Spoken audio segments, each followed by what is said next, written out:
مفتی اعظم سمرقند سے میری ملاقات ہوئی. وہ کہنے لگے حضرت میرے والد صاحب بڑے محدث تھے.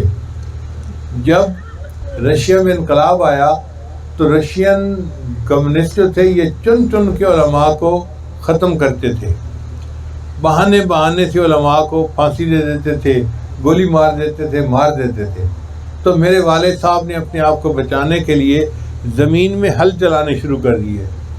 رشیا میں بڑی بڑی زمینیں ہوتی ہیں، یہاں تو ایکڑوں اور کنالوں کے حساب سے ہوتی ہیں نا، وہاں پہ مربوں کے حساب سے ہوتی ہیں.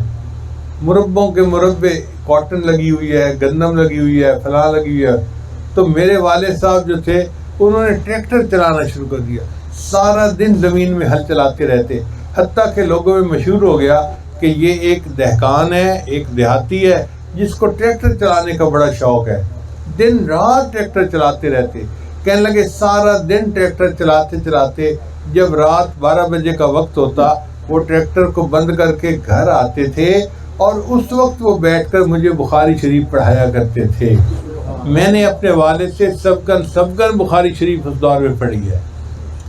تو اس طرح علماء نے مدارس کے ختم ہونے کے باوجود تعلیم کا سلسلہ جاری رکھا.